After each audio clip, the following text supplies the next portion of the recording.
For 24 summers, the Lake Bluff Camp Meeting Association provided a summer retreat for the emerging middle class. It was modeled after the Chautauqua Movement resorts, the first of which was held in 1874 at Lake Chautauqua, New York. The Lake Bluff Camp Meeting Association was started by Solomon Thatcher of River Forest, Illinois, and a group of wealthy Methodist businessmen. Thatcher actively promoted a Christian revival movement, established a Methodist society and parish in River Forest, and supported the Moody Bible organization.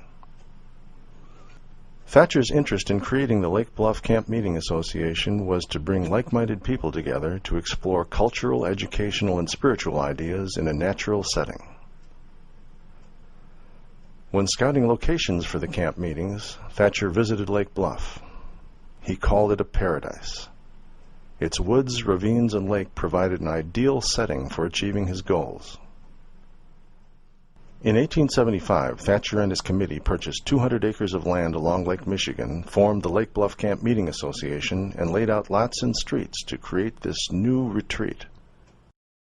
The first Lake Bluff Camp Meeting Assembly was held in 1876. The name Lake Bluff originated with Thatcher. He liked the name and used it to promote the camp meetings and newly created summer retreat. Existing rail lines connected Lake Bluff to both Chicago and Milwaukee and provided easy access for visitors arriving from either city.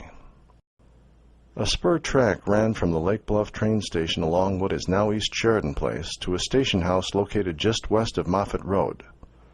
A couple of trains ran down the spur line each day, bringing passengers close to camp meeting lodging and activities.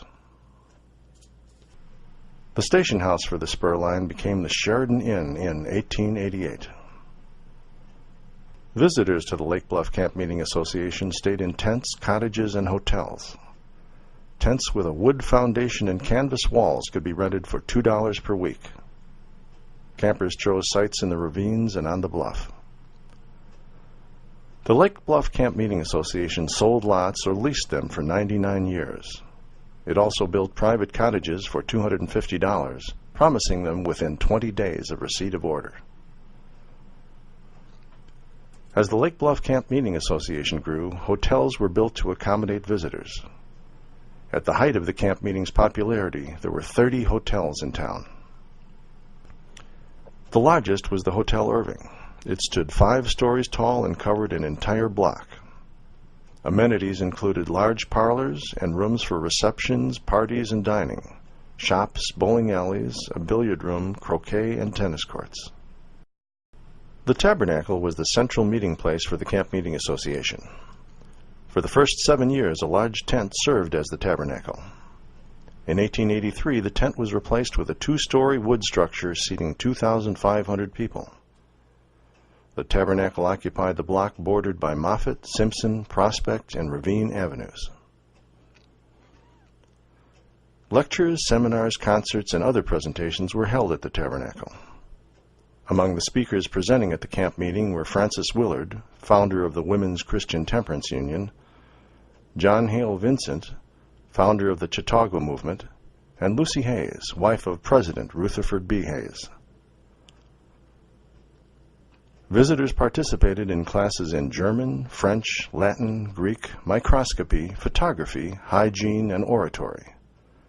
Other entertainment included lectures, lantern shows on manners and customs in heathen lands, and sociables. Outdoor activities included walking in the ravines, bicycling, swimming, and tennis.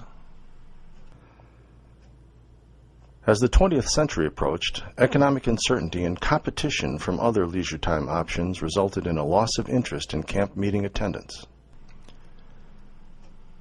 In 1897, the Hotel Irving caught fire and within hours was totally destroyed. Because this hotel was such a pivotal force in the Lake Bluff summer resort community, its loss added to the demise of the Lake Bluff Camp Meeting. In 1899, the Tabernacle was torn down and the Lake Bluff Camp Meeting came to a close. Despite this, Lake Bluff continued to be a popular summer resort. Families who spent summers in Lake Bluff during the camp meeting days continued to visit, maintaining an active social and recreational life that included dances, tennis, swimming, and more.